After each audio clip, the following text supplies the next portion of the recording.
you'll hear a little voice there. So that's done. So listen, I'm Andrew Bapty. I'm the head of club services and governance. I know a few of you on the call, so thank you. I'm really just going to hand over to Robbie, our chief exec, and Robbie will run through a little bit of context of where we are. Robbie will hand over to Paul and Hope at DWF, our lawyers, and then we'll just break into a Q&A session.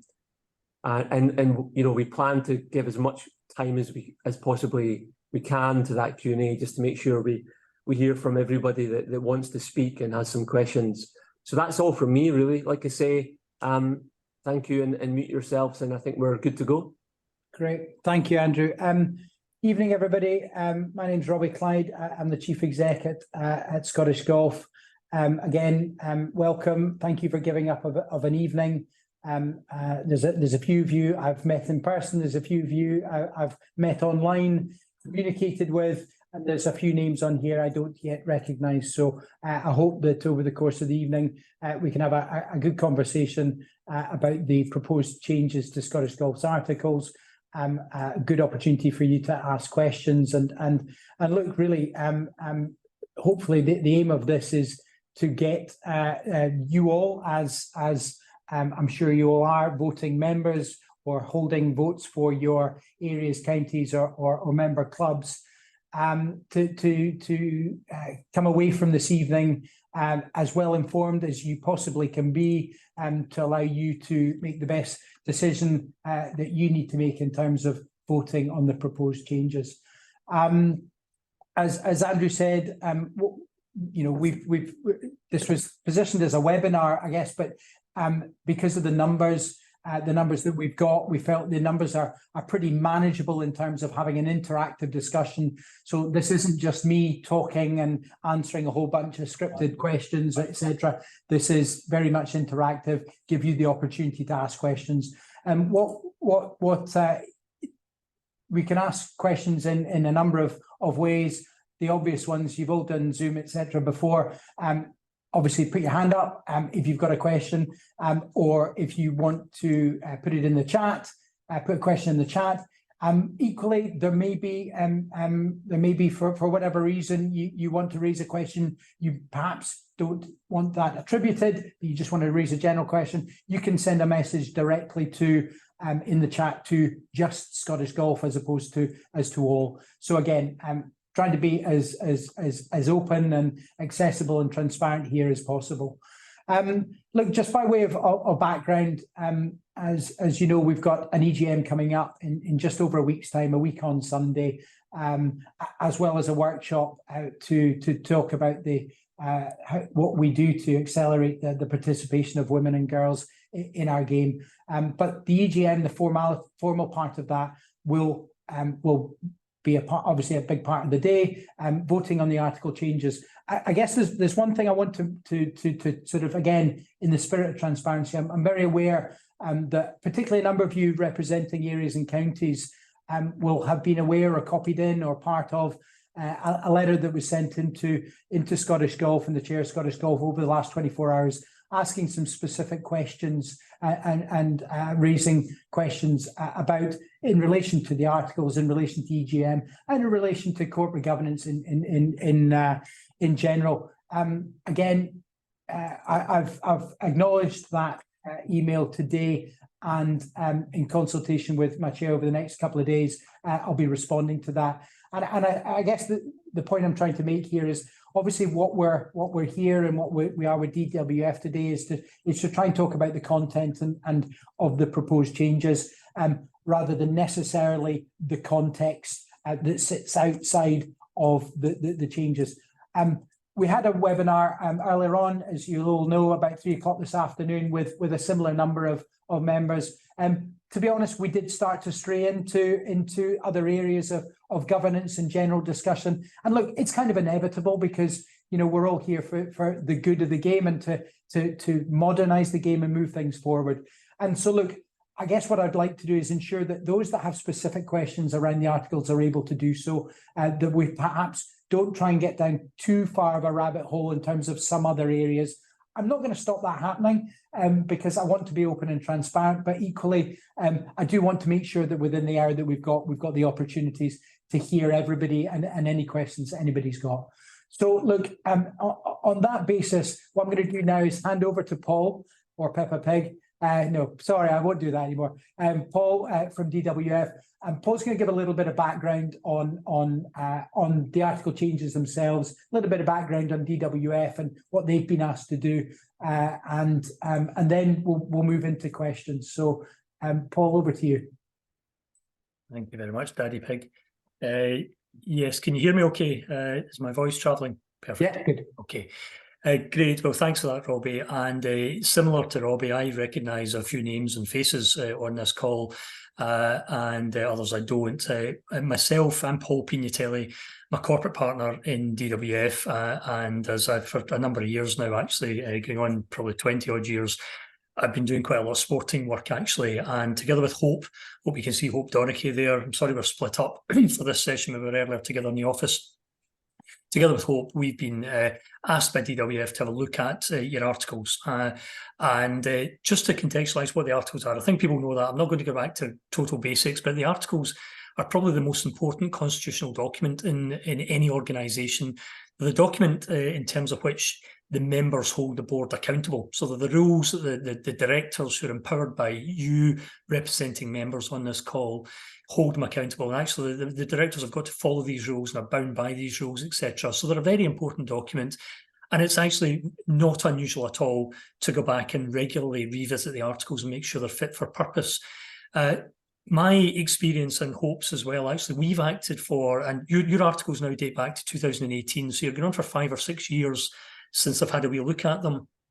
And they did need some refreshing and updating. And what we've been doing, this is not unusual at all, actually. I'm doing the same work, actually, myself and Hope are doing the same work in cycling, athletics, tennis, bit of cricket, some various equestrianism, etc. We're doing quite a lot at the regulatory body level to improve these. Now, a lot of them are simply started with improvements post-COVID, with the virtual world that we're even entertaining just now, to actually legitimise and make legal decisions which are made over this type of forum, which hitherto weren't really permitted under the archaic law that we had.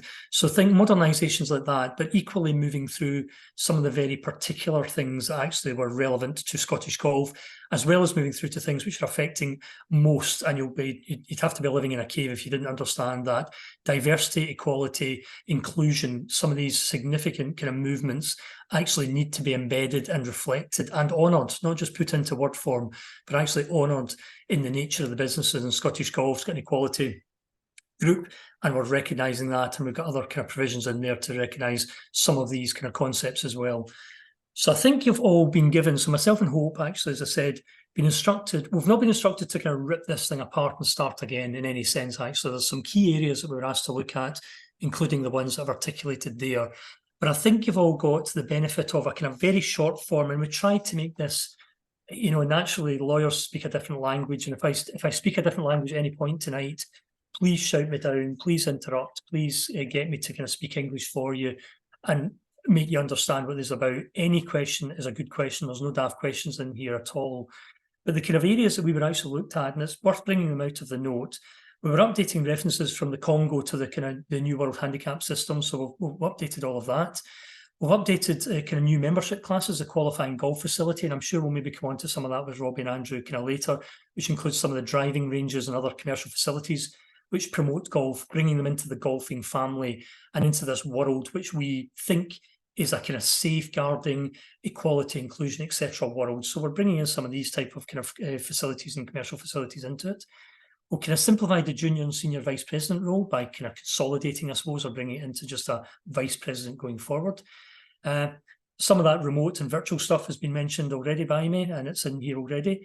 Merged bodies, we recognise that's very peculiar to you in the sense that we've had North District Scottish Golf Union merging with the Northern Counties Ladies Golf Association, so we've recognised that move from areas and counties into the merged bodies kind of concept there, and some general other provisions and details surrounding equality, inclusion and diversity. So that was our remit. we've gone in. There will be other things where people have got, and this is a kind of iterative conversation. There'll be things that people might mention on here, which myself and Hope noted a few from earlier on today. Very valid kind of criticisms, commentary, observations. Those are things we will certainly pick up in the next iteration of this. I don't think, and I'm not ambulance chasing for business here, I don't think you should wait another 5-6 years to be updating your constitutional structure. So we can pick some other things up as and when people find them through the conversation we'll probably had. So I think what I'll do is probably pause there. I think your time is more precious not listening to a lawyer, but actually getting what you want from your board and a couple of lawyers that are on this call. So Robbie, Andrew, unless there's anything else you want me to kind of introduce or say, I'm very happy to go back to you and kind of open us up into the debate on the articles themselves as you introduced earlier on. Yeah. Thanks, Paul. Look, that's fantastic. So yes, absolutely. Let's move to questions. I think that's probably the easiest thing to do. And you know, again, show of hands. There's always somebody that's happy to come forward first and start the conversation going. So and we'll work through whether there's specific legal answers that Paul can help with, or whether there's context behind it which we can help. I should have just also mentioned that a couple of, as well as Andrew, myself here, a couple of other colleagues, David Carnahan, who's head of VMS and handicapping at Scottish Golf. David's here again if we get into any sort of questions around VMS, world handicapping, and anything else from that kind of technical nature. And also my colleague Catherine Smart is on as well, kind of taking notes in the background. So and finally, we will, you know, if people would like, we'd be happy to circulate. Conscious not everybody will know everybody, and whether they're here representing a club, an area, county, or whoever. Again, if everybody is happy at the end of this meeting, we will circulate a list of those that have attended, so you can see who you all are and who you're representing. Again, as long as if anybody's not happy with that, if they can let us know in the chat. And we will not do that, obviously, from just a data sharing perspective. We won't send email addresses, just names and who you're representing, if everybody's happy with that.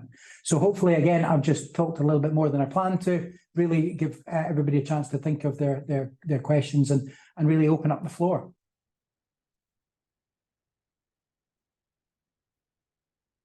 Any question at all? Actually, I think I said a minute ago that actually, even if people need me to elaborate somewhat on the kind of nature of what the articles are about, actually, and why they're such an important document to us as lawyers and to you representing members and the board.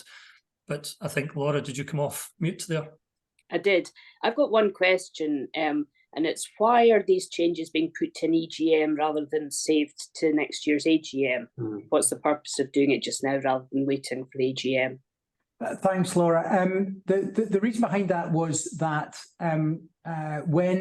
so these article changes were proposed at the last AGM and voted down effectively I've heard a number of reasons why. In some respects, and I'll just say it as it is, because again, Laura, you've heard from me and others will. A bit of a protest vote in respect of some of the things that were happening around the time, but equally that it was felt there'd not been sufficient consultation around or awareness and rationale behind the changes, and obviously that's what we're trying to address today. In particular, is to say, look, we've sent out the changes. We're doing these webinars. We've got our lawyers on here. The changes that are proposed are, and I've been involved in sports administration in lots of different guises. I've seen plenty of articles in my time, and the changes that I'm seeing here with a fresh pair of eyes without the history they're largely administrative. They're about modernizing the organisation to allow us to move forward. So this is what we're doing. And sorry, to answer your question a bit more, a commitment was given at the AGM to do this and to bring them back by way of a general meeting before the end of the year. I think autumn was quoted, and we're trying to make good on the promises that were made at that time by bringing it back before the end of the year. Andrew? Yeah, just on that, Laura, because we spoke about it this afternoon too in the earlier briefing session. And what we've been trying to build over the last few months is dialogue with our clubs and with our areas and counties, and through our strategy engagement sessions and what have you, and being able to pull a session together to, as well as the general meeting on such an important topic like women and girls. It's us really just trying to reach out as part of this journey to work with everybody together on important issues for us all. Yeah. Does that answer your question? Yeah, that's fine. Another question while I'm got the mic. How sure are you that all clubs understand that there is this general meeting taking place that's putting through pretty significant changes? Do you get general votes by proxy if people aren't able to attend, or declines if they're not able to come along? So look, it's a really good question, and we have had some feedback just in the last couple of days that people had said they hadn't received the email or they hadn't felt it was clear because we're doing two things. We're doing the Women and Girls Workshop and we're doing the general meeting. I think, it has gone out to all the named representatives that we have from every single club and every single area and county. We have just had communication with all of those because they've just been sending back their affiliation returns. So, we have an up-to-date contact list of every single club. We did discuss today whether it would be helpful for us to go out before the end of this week, i.e. tomorrow, to perhaps separate out the workshop and the EGM and actually just put a single message out to say that the general meeting is happening if it wasn't clear before that's part of what we're doing on that day. So look, I acknowledge that, and I think we're going to look to try and do that tomorrow, and obviously encourage our clubs, our members, areas and counties to either attend or at the very least to submit a proxy. We would hope, and Laura, I know you'll understand this. The workshop that we're doing around women and girls, for me, anybody that is in a position of responsibility, seniority, and within any member of Scottish Golf, I hope would recognise that the challenge we face in terms of accelerating participation levels of women and girls is a priority for all of us. It is not just a priority for those who might have a particular interest in that area. If we are to move the dial, which we must do as a sport in Scotland, it requires every single golf club, every single member, area and county, regardless of their membership and regardless of whether they are, areas with men's and counties with ladies. Actually, this is all of our problem. And what we're trying to do with the workshop is to problem solve, because we need to do it together. This is not Scottish Golf's problem. This is golf's problem in Scotland. Problem solve together to understand what are the barriers to that. And we felt that to combine that with an EGM, which again, to vote on a very important constitutional document, and to discuss what I believe is our biggest single issue and challenge facing golf in Scotland, that would be hopefully bring a consensus of weight and engagement from as many members as possible. Okay, one very quick observation from me, and it's only come to light in the last couple of days. I've got a concern that with the merger of the Northern Counties with Scottish Golf North, we're now in a position with a number of clubs that just aren't affiliated to any Ladies County Golf Association.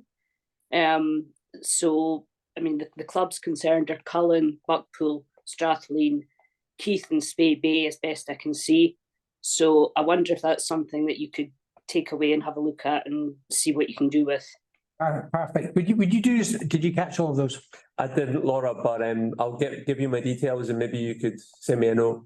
Yeah, no problem. Yeah, thanks. No, very happy to do that. Thank you. Again, that's the kind of intelligence we need from on the ground in your area. So appreciate that. Thank you. Next question.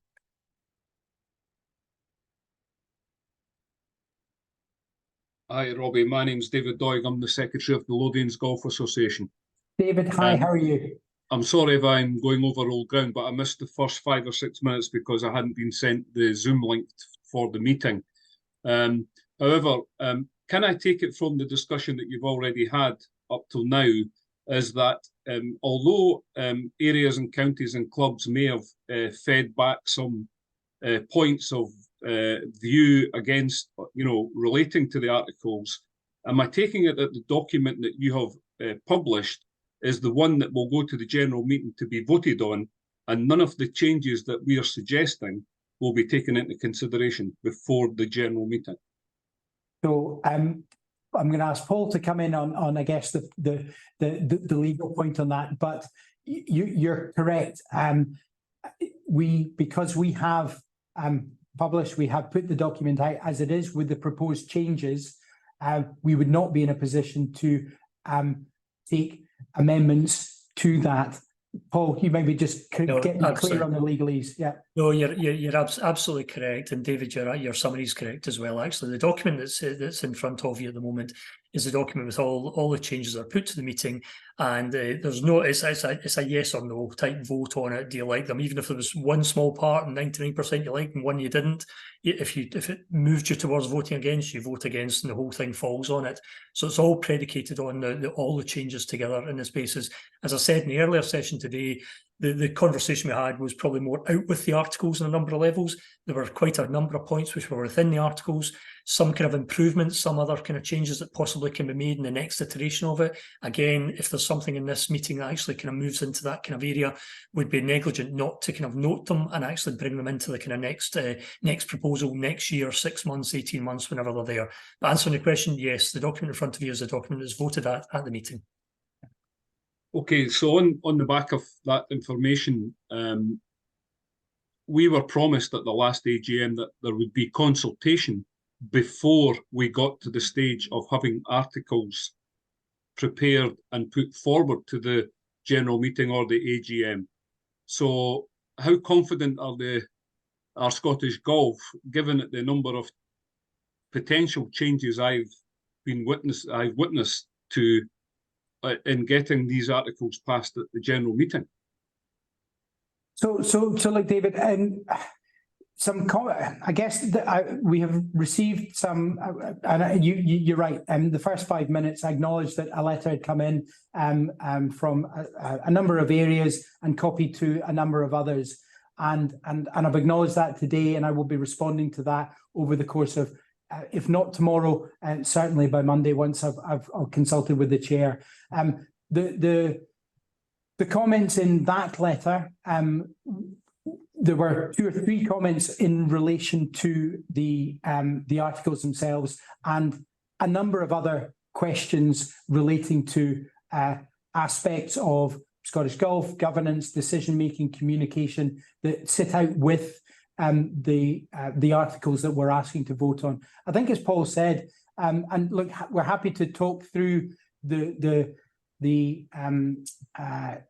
articles, the changes that are proposed. It is an iterative document. It can, and as Paul said before, we received some comments and discussion points at the last meeting, which can and could be incorporated for the future.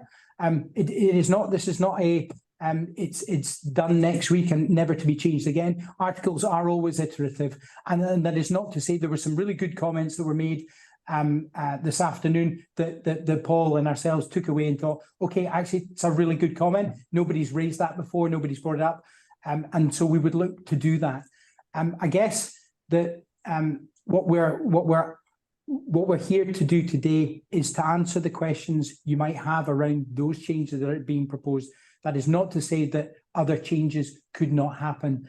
And I hope that we're able to to answer your question, I'm very confident that the rationale that we have for the changes that are being proposed is for the good of our game, and it's for the good of Scottish Golf, and will allow Scottish Golf to operate in a much more modern, effective environment, and that we should be held accountable to those.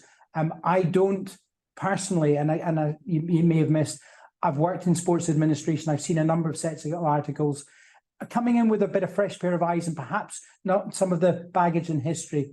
when I first read through these proposed changes, there was nothing that jumped out at me. Actually, the only one thing that jumped out at me, I had a question about the presidential roles, and I wondered, and I asked the board, I asked the presidential team, oh, is this something that we're forcing on? And no, the answer I was given was this was something that was directly suggested by the presidential team, because in effect 3 was ineffective and inefficient. Everything else is to try and grow the game, to try and particularly around the inclusion of different facilities and driving ranges, for example. We are trying to grow the game in Scotland. There are somewhere between 60 and 80 other facilities that are engaging with golf. We think that, we want to grow the game. We want to bring more members into your clubs and into your areas and counties. But we don't know who those people are, and we have no way of engaging with them. As importantly, if we are, as Scottish Golf, to try and take some of our participation programs to those facilities, we need to be assured that they are operating with strong governance, with some of the things you may have missed about before around equality, around inclusion, around safeguarding. If we're doing participation initiatives with juniors at driving ranges, for example, have they got the appropriate safeguarding policies in place?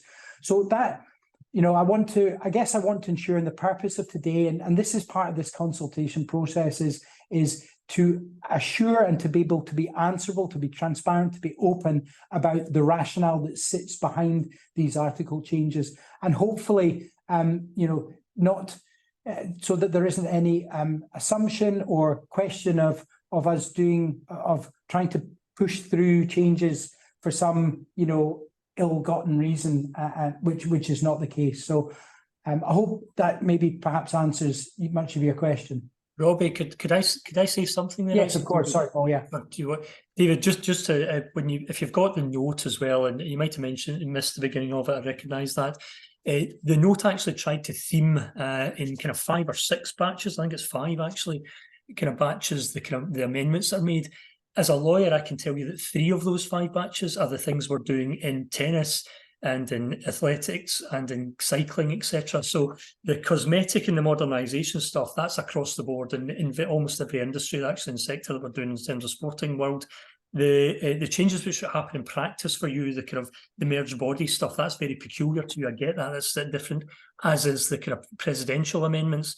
But the rest of the stuff about diversity, inclusion, equality, and indeed there was another one which I've lost it at the moment.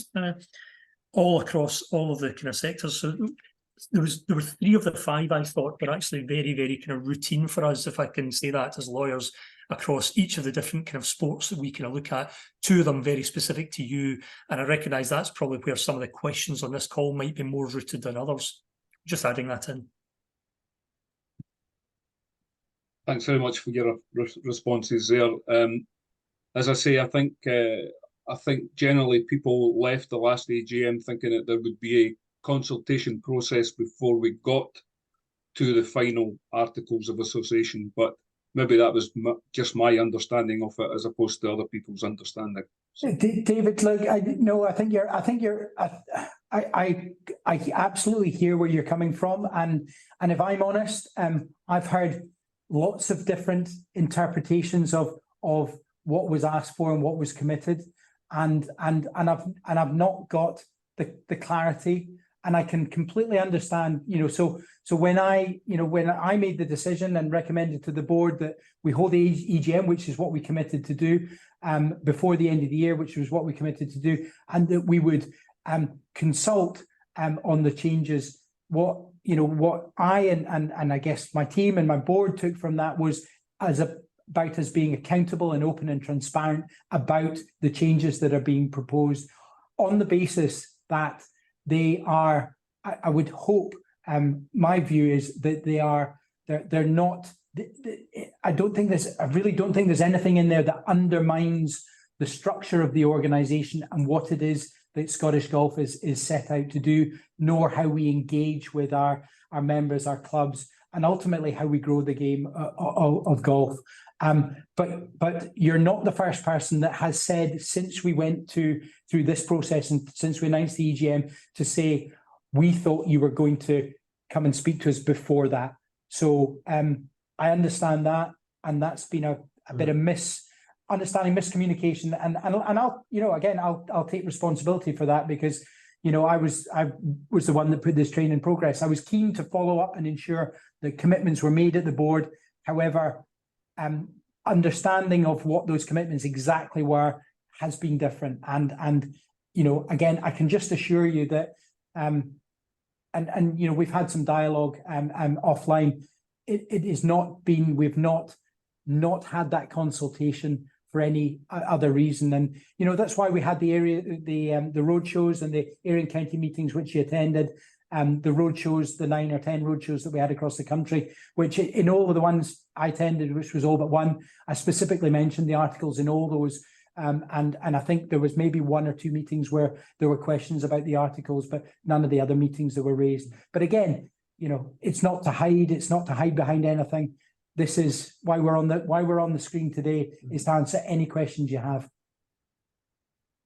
Thank you.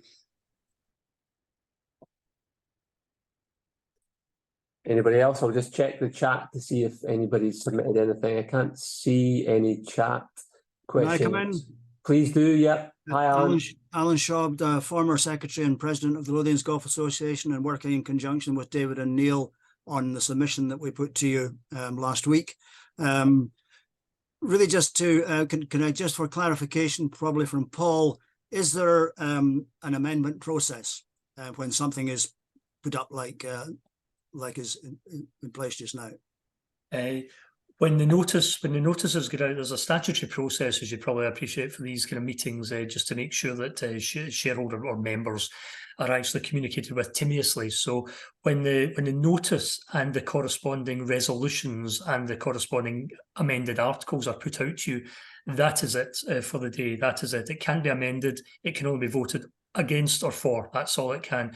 You cannot do anything in advance of that. There are other ways of actually, you know, members can requisition resolutions themselves, and in knowledge, if there was an AGM or a general meeting coming up, you know, people can, you know, submit things to the board, etc. But once it's left the kind of company secretary or the secretary's desk and is issued to you, that is it up. It's the board have taken a decision that that is a reasonable proposition of the resolutions, and it's over to the members at the general meeting itself to vote on. So answer the question quickly, no, you can't amend this. Okay, thanks for that clarification. As you know, within your own articles, for something major like this, clubs are supposed to consult with their members. That's probably a bit unrealistic, but at least they should have the time to consult with their committees. And areas and counties are supposed to consult with their clubs and members. So the timescale of putting this out with just 23 days before the meeting makes that difficult. If there's no opportunity to put forward amendments, then that's probably not relevant. That's not really as critical as we thought it was at the time.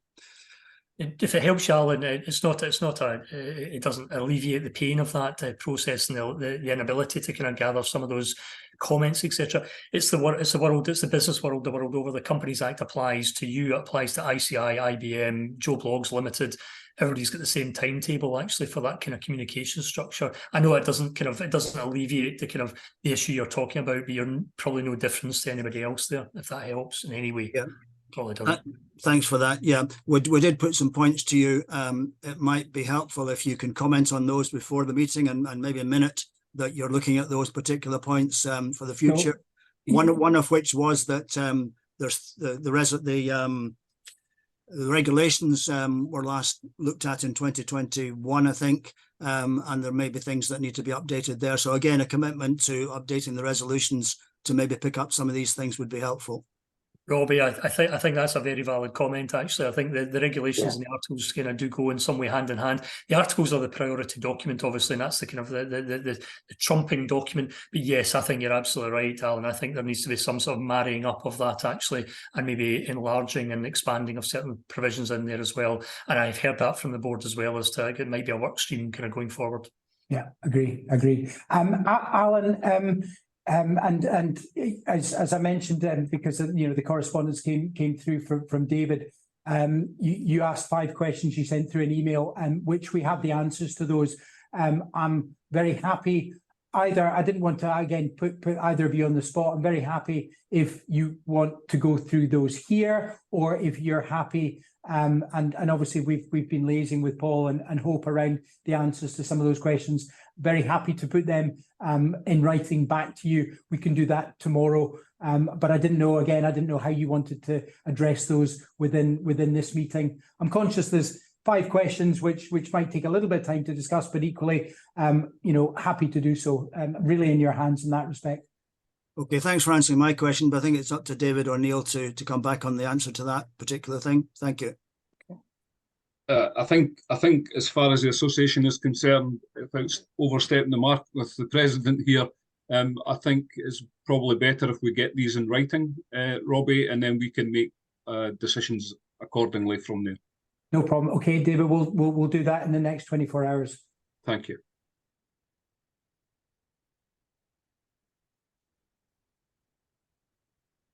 Any other questions?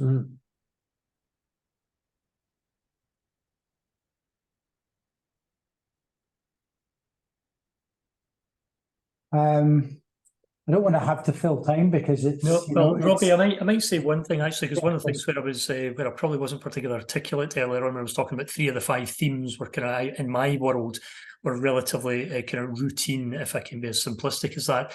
The one that I didn't articulate properly was this kind of enlargement of the kind of golfing community with your qualifying golf facilities. And it was just to kind of give people confidence that we're seeing this in the sporting world where people are moving from not just who are their true legal members of their organisation, but say, for example, tennis, for example, moving into paddle and moving into pickleball, which I don't really know much about, but, I've learned a bit about paddle in my conversations, but, moving these type, expanding their community to try and grow their kind of their revenue and their kind of fan base in some respects. So that was one of the kind of pockets where I recognise your qualifying golf facilities and the various other kind of commercial activities, which are trying to kind of move into that kind of golfing community, into a framework where you've got safeguarding, diversity, equality, inclusion, etc., and some of the other health and safety kind of issues. I thought that was a modernisation which is kind of appropriate and probably expected as well by sponsorship and by people who might support you financially, etc. That's probably the only comment I would make, actually, Robbie, and I wasn't trying to fill a gap. It was just for the sake of it. Yeah, no, appreciate that. Thank you, Paul. Okay, I'm minded to call time because I don't think there's any. Oh, I think Dave, have you got your hand up?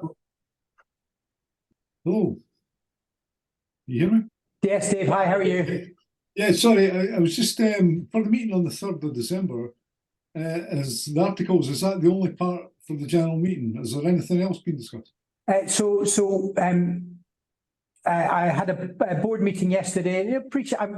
You'll get to know me, Dave. I'm quite an open and transparent person. I had a board meeting yesterday at which I suggested to the board, or recommended to the board, that there are 2 other effectively outstanding commitments that were made back at the AGM and that we should be responding on. One was in relation to both effectively in relation to affiliation fee. And we will be coming out in early January and February on a regional basis, effectively, in my view, sort of reintroducing the regional fora that have not taken place for some time, which sit as part of our articles. And again, so it's back to doing what we should be doing and being held to account to that. So a number of regional meetings that will take place in January and very early February to consult on any proposals for an affiliation fee, and that will be, again, for those of you that heard me and heard us come out of the roadshows. I talked about being very clear that the process of strategy review, asking you, our members and our clubs, what you want us to be doing, ensuring that our strategy reflects your expectations of Scottish Golf, and for us to then what you want us to do more of. And then ultimately to come back out to our members with a proposal for how we want to focus on certain areas. Women and girls will definitely be one of those, but other areas where we think that Scottish Golf needs to continue to support the growth of the game. To have open conversations about that, and ultimately, again, ensure that you are in the best place, depending on what that decision is. And the board have not made a decision yet on that. It's more like it was a proposal from me for the approach, and that you are well in advance of the AGM. And I take Alan's point really well. We need to get sort of AGM dates out there very quickly so that it's not last minute or seen to be last minute, so that you've got plenty of time to prepare. But equally, we've got plenty of time to work with you, consult with you on any key areas of interest or discussion you want us to raise, and ultimately we ask you to vote on in the AGM. So look, that's where I either myself or the chair will be providing an update on those other commitments that were made as part of the AGM. Okay. It's just obviously the per capita fee was the main thing taken away from the last AGM. Yes. We were going to be discussing that about September time, but yeah, and look, so and again, this is about accountability and Dave, look, since that meeting in March, you and everybody else pretty much on the call will know there's been quite significant changes within the organisation,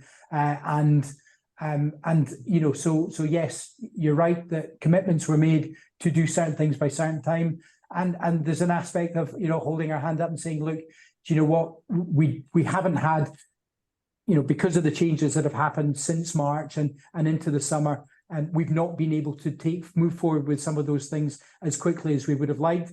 We are still committed to doing that.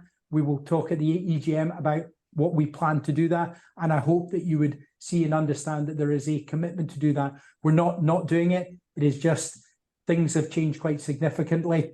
I'm here. Things have changed quite significantly over the course of the last 7 or 8 months or so. no bother. Understood. Thank you.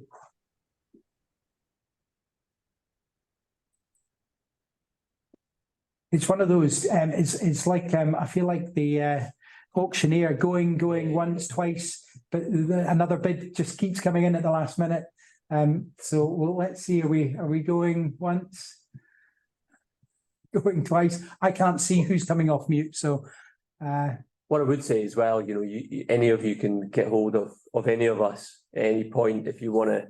On the back of tonight, if you think of anything an hour later or so, yeah, just write to us or give us a call and we'll get back to you. We mentioned at the beginning, if it's okay, we'll circulate just the names and club or area county who everybody's representing, because again, conscious it's a lot of names on there that maybe not everybody will know everybody else, and so we'll do that. And as part of that, we'll attach my contact details, so that if anybody does have any questions, and I appreciate sometimes people are maybe not as confident as others to put the questions forward. If you do have those questions, please contact me. Ideally, pick up the phone. It's so much easier to have a phone call and talk about these things as we're doing here. But equally, if you want to put them in an email, and I or the team will follow up as quickly as possible, because as Alan and others mentioned, decisions need to be made. But look, I hope again, those of you that have seen us as a senior team in operation over the course of particularly last 3 or 4 months since I started as chief exec, I hope you see that we are we're changing. We're trying to communicate a lot better. I'm committed to communicating better about what we do. I'm still playing catch up in a few areas, I'll be honest. I'd love to say that after 3 months I've got the world sorted and everything's hunky-dory. It's going to take a little bit more time than that, but I would hope that what you're seeing from me and from my team and ultimately my board that I'm here to kind of represent, that we're looking to be much more collaborative, much more communicative, much more engaging, and be open to respond to the difficult questions and the hard questions so that we can all move forward. I hope, understand, Alan's point and David's point around timing, around the EGM. Again, I can't underplay the fact that is not intended for any nefarious reasons. It is, these article changes are, for the good of our organisation and how we interact with you all going forward. So, look, take that in the spirit that it's meant, I hope, and hope that that will help you decide and make decisions about how you vote. We've still got more to do, and some of that will come out during the EGM, but that'll take, you'll start to see that more and more in January and February and into the AGM in March and into the future. And that's my commitment to you all and your members and clubs that are out there. Can I ask a final question, please? Of course. Looking at the faces on the screen and the names I know, it seems we've got quite a bit of area and county representation today. Are you finding that counties and areas are more engaged on this topic than clubs are? I would say so, yes. I have to say, I don't think... I mean, obviously, there are a number of clubs. I think there's about 6 or 7 clubs represented this evening on this call.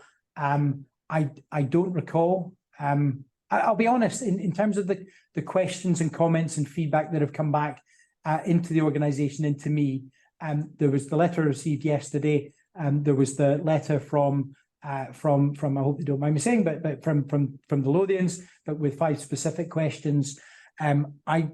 I'm not sure that we have had any other specific questions come in from any other either individual areas and counties or clubs on the articles.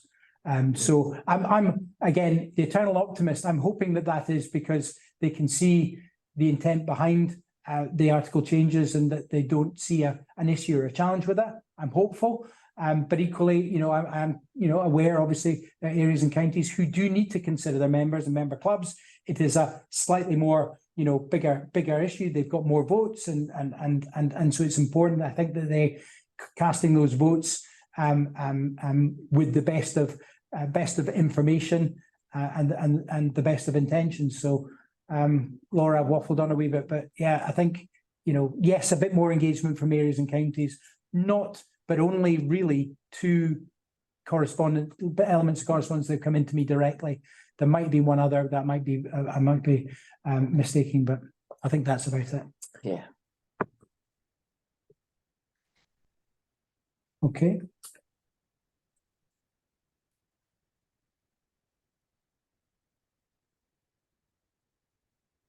Right. Okay. I think we're going to draw it to a close. Look, thank you everybody for your time on Thursday evening. Really appreciate your time. Go and get your tea, glass of wine, put your fire on or whatever it is. And look, I hope to see as many of you as possible on the 3rd of December. As I said before, I hope to see you at the AGM, but equally, I hope to see everybody that is committed to the growth of the game in Scotland contributing and being a part of the Women and Girls Workshop in advance. We've done that because we equally didn't think that trying to bring everybody to Stirling for an EGM, what potentially could be a short EGM, was the best use. What we did is we again, following up the commitments we made in the roadshows, we've taken a significant topic which you as our members have raised with us is something that we need to address, and we've tried to pull that together to make it as positive and as collaborative and fruitful a day as it can possibly be. So hopefully we'll see you, as many of you as possible. If you've not registered, please register. If you can't attend and appreciate it's just before Christmas, please do get your proxy in as soon as possible. Please don't wait until the Friday, the last minute if you can. Lets us know kind of where we are. It'd be helpful. Okay. Thank you very much, everybody. Have a very good evening. Really appreciate your time and attendance. Thanks, everyone. Cheers. Thank you. Thanks, everyone. Bye. Evening. Thank you. Bye.